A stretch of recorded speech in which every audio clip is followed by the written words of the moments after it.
Nasa loob tayo ngayon ng Lowe's. Nagtitingin kami ng ceiling fan para sa isang kwarto. Ang size ng ceiling fan na hinahanap namin ay yung para sa medium size na bedroom o 48 inches na diameter ng ceiling fan blade. At yung style niya ay yung a little modern style. That one with the circle light.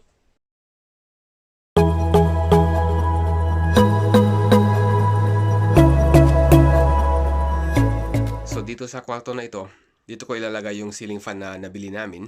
First, I have to turn off the lights and also turn off the circuit breaker bago ko tatanggalin itong light bulb. Saka kailangan ko din palitan yung junction box niya para mag-comply sa 2020 National Electrical Code dito sa US. So yung box na tinanggal ko, naka-attach lang yun sa may fairing strip. Kailangan ko ng mas solid na support para ma-hold yung ceiling fan.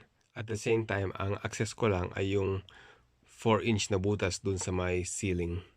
So itong product na ito ang the best for my situation. Kung may balak kayong maglagay ng ceiling fan sa isang kwarto, ang approved na outlet box based on the 2020 NEC code ay dapat may tatak na nakalagay na acceptable for fan support at saka may sticker din na nakalagay kung ilan ang maximum weight na pwedeng i-attach sa outlet box.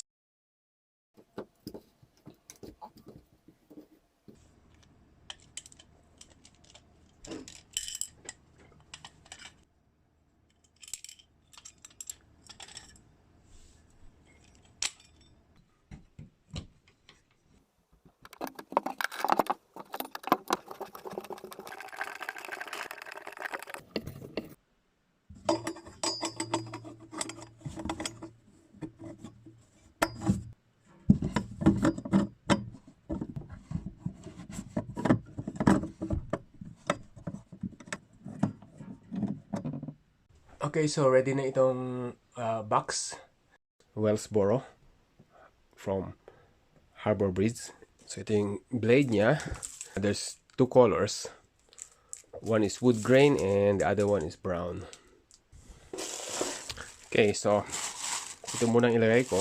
Ito yung mounting bracket.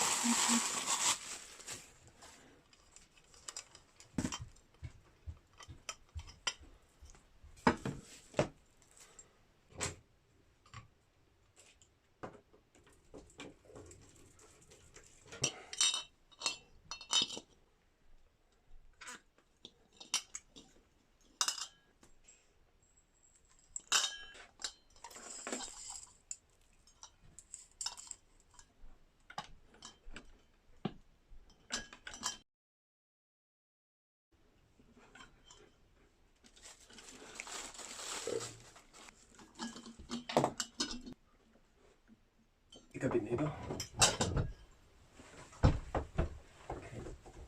Okay, so ikat ko itong wire dahil masyadong mahaba.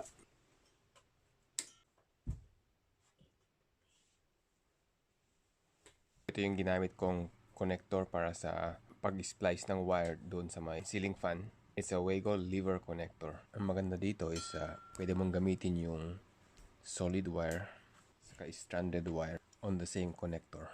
This is approved for 24 gauge all the way up to 12 gauge and maximum of 32 amps.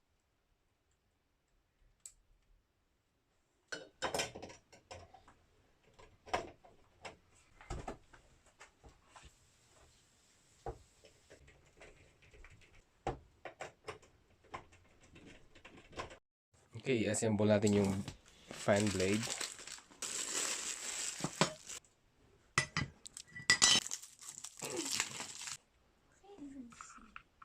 I can see.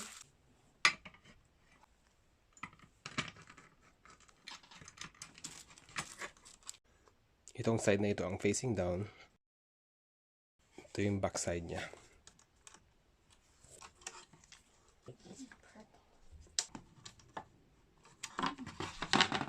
Ngayon, i-attach na itong fan blade dito sa may fan motor.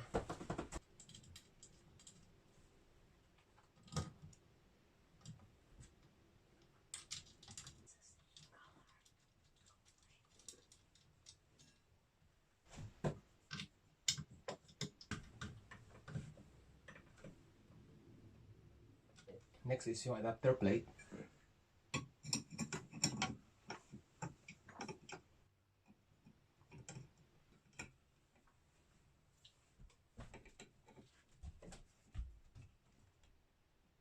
Finally, ilagay yung ceiling fan light.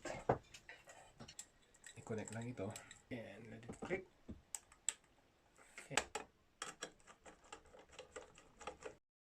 Okay, so that's it.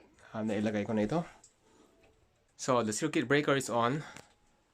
Now, let me turn it on. Okay, now the light.